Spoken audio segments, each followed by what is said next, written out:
Act 5, Scene 1, Mantua, a street outside of Romeo's lodgings. Enter Romeo. If I may trust the flattering truth of sleep, my dreams presage some joyful news at hand. My bosom's lord sits lightly in his throne, and all this day an unaccustomed spirit lifts me above the ground with cheerful thoughts. I dreamt my lady came and found me dead. A strange dream that gives a dead man leave to think, and breathed such life with kiss in my lips that I revived and was an emperor. Ah, me, how sweet is love itself possessed when but love's shadows are so rich in joy. News from Verona? How now, Balthazar? Dost thou not bring me letters from the fire? How doth my lady? Is my father well? How doth my Juliet? That I ask again, for nothing can be ill if she be well. Then she is well, and nothing can be ill. Her body sleeps in Capel's monument, and her immortal part with angels lives. I saw her laid low in her kindred's vault, and presently took post to tell it you. Pardon me for bringing these ill news, since you did leave it for my office, sir. Is it even so? Then I deny you, stars. Thou knowest my lodging. Get me ink and paper, and hire post horses. I will hence tonight. I do beseech you, sir, have patience. Your looks are pale and wild, and do import some misadventure. Tush, thou art deceived. Leave me and do the thing I bid thee do. Hast thou no letters to me from the friar? No. No matter. Get thee gone, and hire those horses. I'll be with thee straight.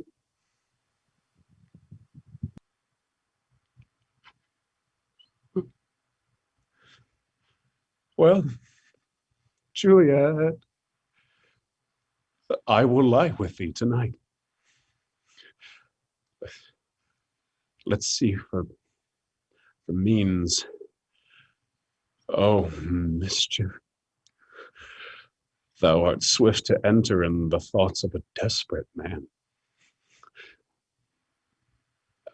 I do remember an apothecary, and hereabouts he dwells, which late I noted in tattered weeds with overwhelming brows, culling of simples. Meager were his looks, sharp misery had warmed him to the bones. And in his needy shop a tortoise hung, an alligator stuffed, and other skins of ill-shaped fishes, and about his shelves a beggarly account of empty boxes, green earthen pots, bladders and musty seeds, remnants of pack thread, and old cakes of roses were thinly scattered to make up a show. Noting this penury, to myself I said, and if a man did need a poison, now, whose sale is present death in Mantua, here lives a caitiff wretch who would sell them. Oh, this same thought did but forerun my need, and this same needy man must sell it me. As I remember, this should be the house. Being holiday, the beggar's shop is shut. What ho? Apothecary? Who calls so loud? Come hither, man, I see that thou art poor. Hold, there is 40 ducats.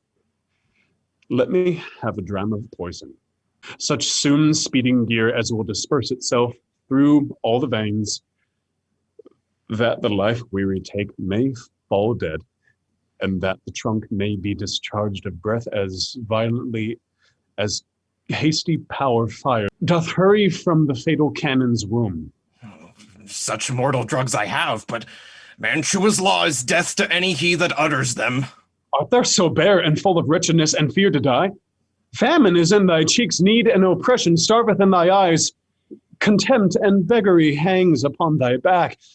The world is not thy friend, nor the world's law. The world affords no law to make thee rich.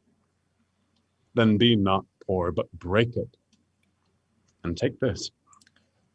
My poverty, but not my will, consents. I pay thy poverty, and not thy will. Put this in any liquid thing you will, and drink it off. And if you had the strength of 20 men, it would dispatch you straight. There's that gold. Worse poison to men's souls, doing more murder in the loathsome world than these poor compounds that thou mayst not sell. I sell thee poison. Thou hast sold me none. Farewell.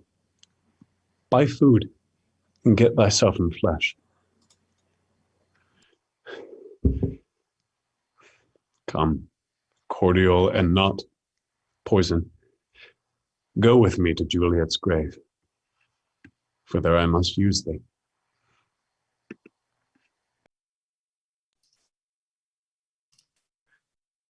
Act 5, Scene 2, Verona, Friar Lawrence cell. Enter Friar John. Holy Franciscan Friar, brother, ho! This same should be the voice of Friar John. Welcome from Mantua. What says Romeo? Or if his mind be writ, give me his letter.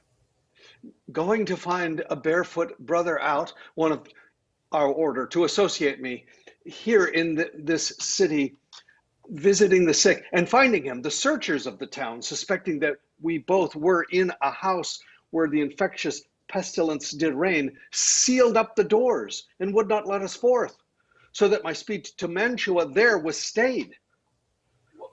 Well, who bare my letter then to Romeo? I could not send it. Here it is again, nor get a messenger to bring it thee. So fearful were they of infection. Unhappy fortune. By my brotherhood, the letter was not nice, but full of charge, of dear import, and the neglecting it may do much danger. Friar John, go hence. Get me an iron crow and bring it straight unto my cell. Brother, I'll go and bring it thee. Oh, now I must to the monument alone. Within this 3 hours will fair Juliet wake. She will beshrew me much that Romeo hath had no notice of these accidents. But I will write again to Mantua and keep her at my cell till Romeo come. Poor living corse, closed in a dead man's tomb.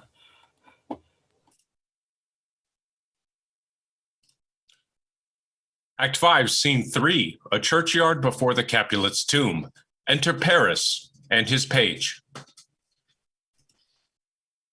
Give me thy torch, boy. Hence, and stand aloof. Yet put it out, for I would not be seen. Under yond yew trees lay thee all along, holding thy ear close to the hollow ground. So shall no foot upon the churchyard tread, being loose, unfirm with digging up of graves. But thou shalt hear it. Whistle then to me as signal that thou hearest something approach. Give me those flowers. Do as I bid thee. Go. I am almost afraid to stand alone here in the churchyard, yet I will adventure. Sweet flower, with flowers thy bridal bed I strew. Oh, thy canopy is dust and stones, which with sweet water nightly I will dew, or, wanting that, with tears distilled by moans. The obsequies that I for thee will keep nightly shall be to strew thy grave and weep. The boy gives warning something doth approach. What cursed foot wanders this way tonight to cross my obsequies and true love's right? What, with a torch? Muffle me night a while.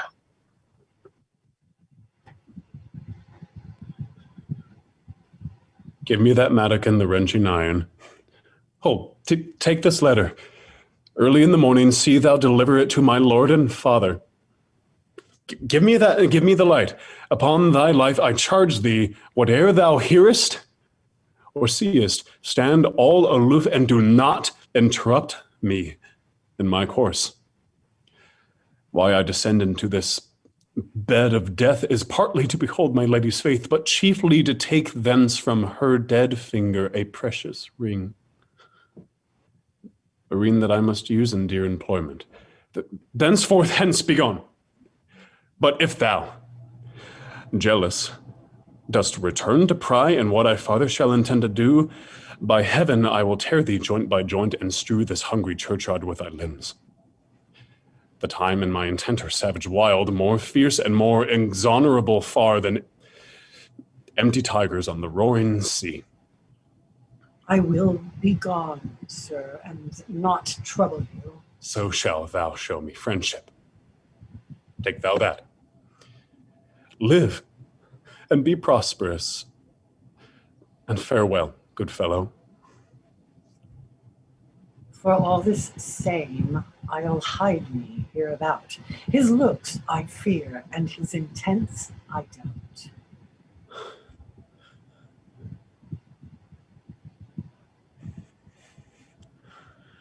Thou detestable maw, thou womb of death, gorged with the dearest morsel of the earth.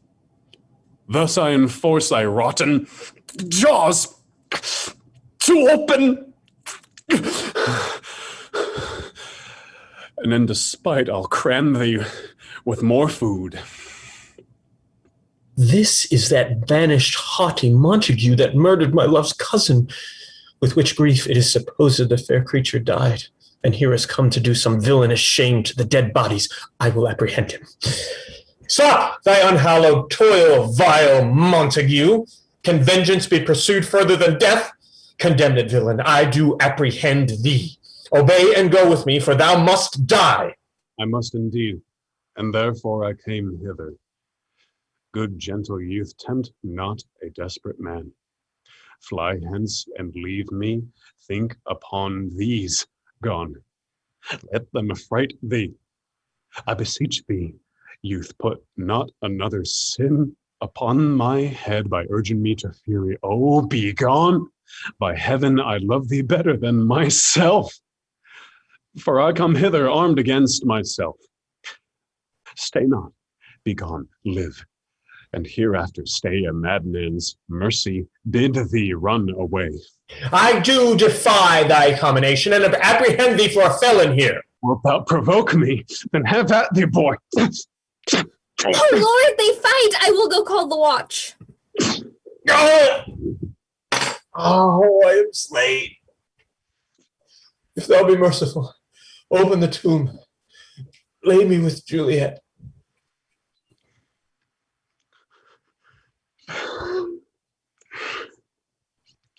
In faith I will. But let me peruse this face.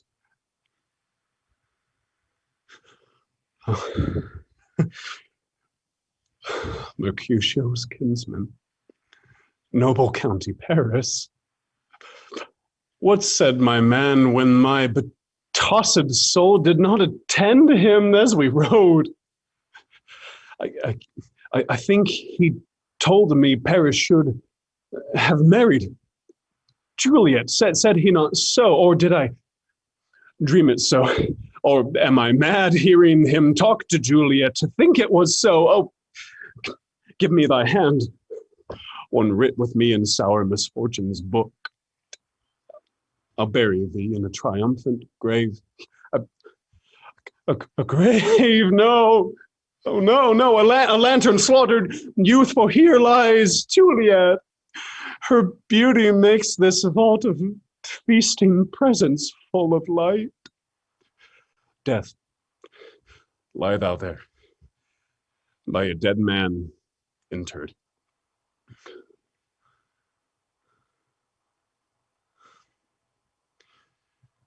How oft, when men are at the point of death, have they been merry, which their keepers call a lightning before death? Oh, uh, how may I call this a lightning? Oh, my dear love, my wife, death that hath sucked the honey of thy breath, hath had no power yet upon thy beauty. Thou art not conquered. Beauty's ensign yet is crimson in thy lips and in thy cheeks, and death's pale flag is not advanced there. Tybalt, liest thou there in thy bloody sheet? Oh, what more favor can I do to thee than when the hand that cut thy youth in twain to sunder his that was thine enemy? Forgive me, cousin.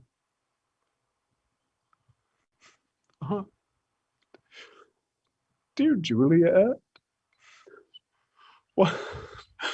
why art thou yet so fair? Shall I believe that unsustainable death is amorous, and that the lean abhorred monster keeps thee here in dark to be his paramour?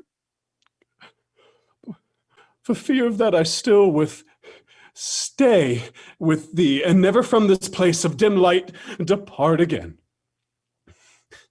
Here I will remain with worms that are thy chambermaids.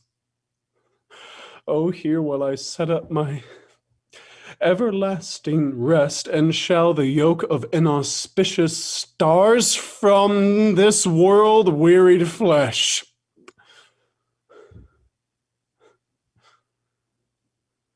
Eyes, look you last.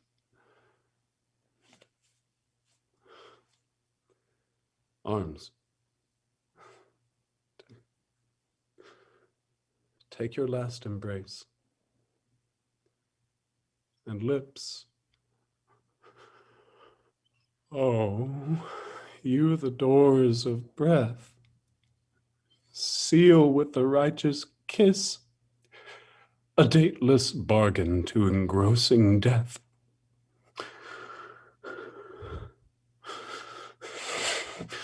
Come, bitter conduct, come, unsavory guide, thou desperate pilot.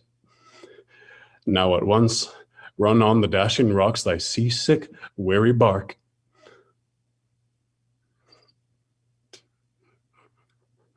Here's to my love.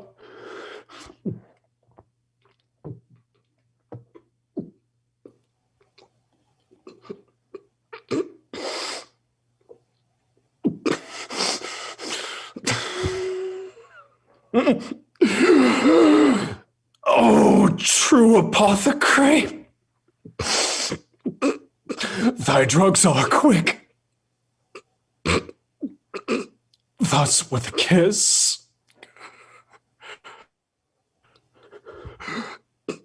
I die.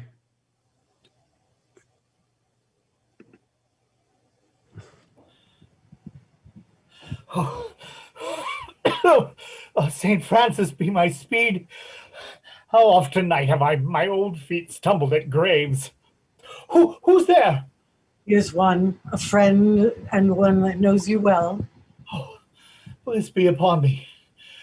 Tell me, good my friend, what torch is yon that vainly lends his light to grubs and eyeless skulls? As I discern it, it burneth in the capel's monument. It doth so, holy sir. And there's my master, one that you love. Who is it? Romeo. Oh, how long hath he been there? Full half an hour. Go with me to the vault. I dare not, sir.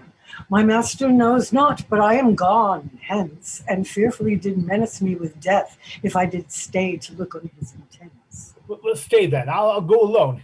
Fear comes upon me. Oh, much I fear some ill unthrifty thing. As I did sleep under this yew tree here, I dreamt my master and another fought, and that my master slew him. Romeo! Alack, alack, what blood is this, which stains the stony entrance of this sepulchre? What mean these masterless and gory swords? To lie discolored by this place of peace.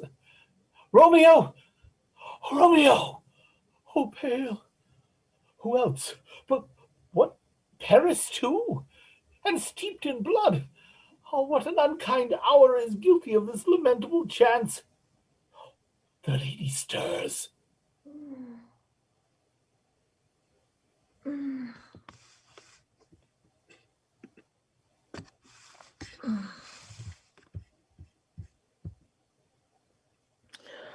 Oh, comfortable friar, where is my lord? I do remember well where I should be. And there I am. Where is my Romeo? I hear some noise. Lady, come from that nest of death, contagion, and unnatural sleep. A greater power than we can contradict hath thwarted our intents. Come away. Thy husband in thy bosom there lies dead, and Paris too. Come, I'll dispose of thee among a sisterhood of holy nuns. Stay not to question, for the watch is coming. Come, go, good Juliet. I dare now stay low. Get thee hence, for I will not away. Oh, dear. What's here? A cup closed my true love's hand. Poison, I see, hath been his timeless end. Oh, chill drunk all, and left no friendly drop to help me after. I will kiss thy lips, haply some poison yet doth hang on them, to make me die with restorative. My lips are warm. Lead boy, which way? Yea, noise. Then I'll be brief. Oh, happy dagger, this is my sheath. There it rust. Let me die.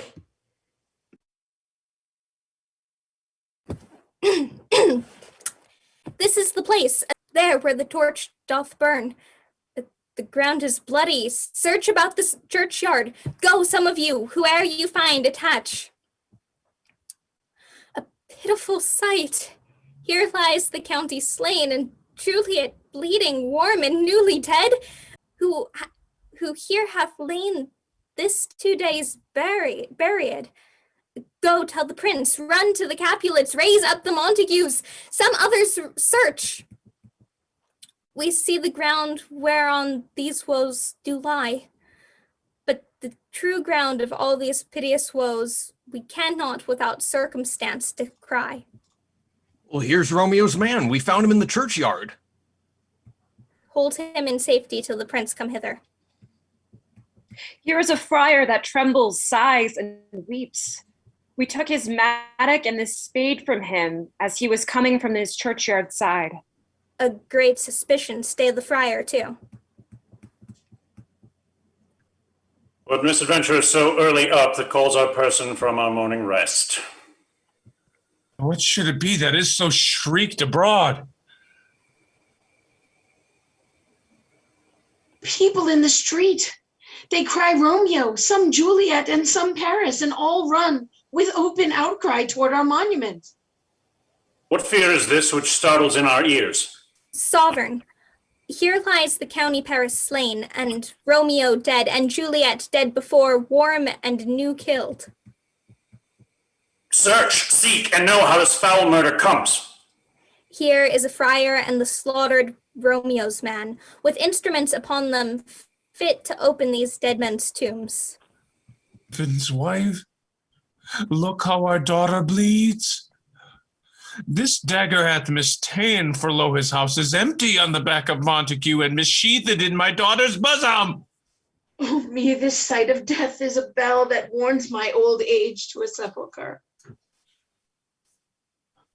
Come, Montague, for thou art early up to see thy son and heir now early down. Alas, my liege, my wife is dead tonight. Grief of my son's exile has stopped her breath. What further woe conspires against mine age? Look, and thou shalt see. Oh, thou untaught! What manners is in this, to press before thy father to a grave? Seal up the mouth of outrage for a while, till we can clear these ambiguities and know their spring, their head, their true descent. And then will I be general of your woes and lead you even to death. Meantime forbear, and let mischance be slave to patience. Bring forth the parties of suspicion. I am the greatest, able to do least, yet most suspected, as the time and place doth make against me of this direful murder. And here I stand, both to impeach and purge myself condemned and myself excused. Then say at once what thou dost know in this. I will be brief, for my short date of breath is not so long as is a tedious tale. Romeo, there dead, was husband to that Juliet, and she, there dead, that Romeo's faithful wife. I married them, and their stolen marriage day was Tybalt's doomsday, whose untimely death banished the new-made bridegroom from this city, for whom, and not for Tybalt, Juliet pined. You, to remove that siege of grief from her, betrothed, and would have married her perforce to County Paris. Then comes she to me, and with wild looks bid me devise some means to rid her from this second marriage, or in my cell there would she kill herself. Then gave I her, so tutored by my art, a sleeping potion, which so took effect as I intended, for it wrought on her the form of death. Meantime, I writ to Romeo that he should hither come, as this dire might, to help to take her from her borrowed grave, being the time the potion's force should cease. But he which bore my letter, Friar John, was stayed by accident, and yesternight returned my letter back. Then, all alone at the prefixed hour of her waking, came I to take her from her kindred's vault, meaning to keep her close in my cell till I conveniently could send to Romeo. But when I came some minute ere the time of her awakening, here untimely lay the noble Paris, and true Romeo dead. She wakes, and I entreated her, come forth and bear this work of heaven with patience. But then a noise did scare me from the tomb, and she, too desperate, would not go with me, but as it seems did violence on herself. All this I know, and to the marriage her nurse is privy. And if aught in this miscarried by my fault, let my own life be sacrificed some hour before his time unto the rigor of severest law. We still have known thee for a holy man. Where's Romeo's man? What can he say to this? I brought my master news of Juliet's death, and then in post he came from Mantua to the same place, to this same monument. This letter he early bid me give his father, and threatened me with death, going in the vault, if I departed not and left him there. Give me the letter, I will look on it.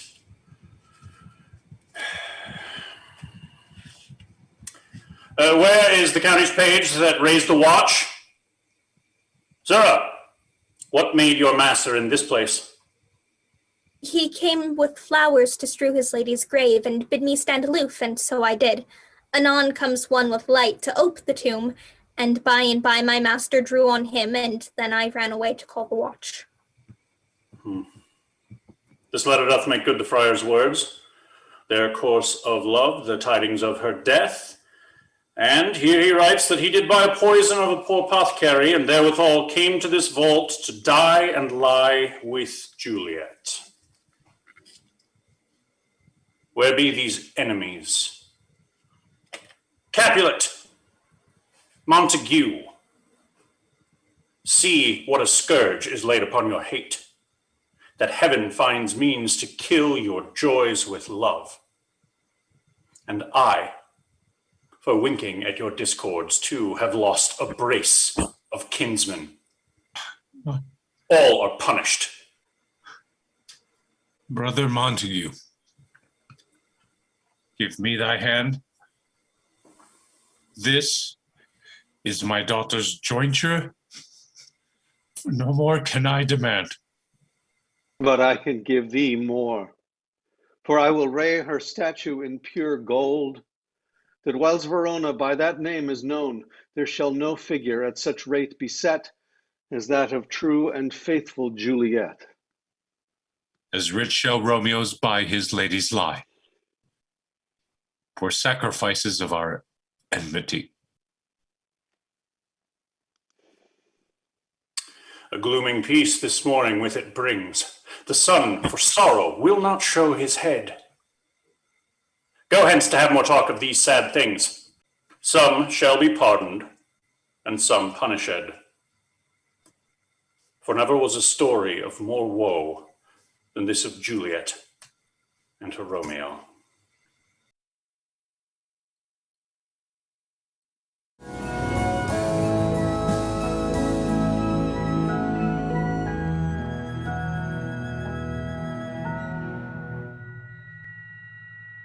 We hope you enjoyed our reading of Romeo and Juliet. Let's welcome back our players. Jason Rennie, Christopher Carbo, Taylor Marr, Ben Birmingham, Megan Wells, Julie Grossman, Emily Redmond Hall, Chris Klein, Dave Demke, Nancy Pasquale, John Eddings, Hadley Hulka, Jay Hirsch, Laura Zanoni, and I'm Mary Carrick. Join us next time for Julius Caesar.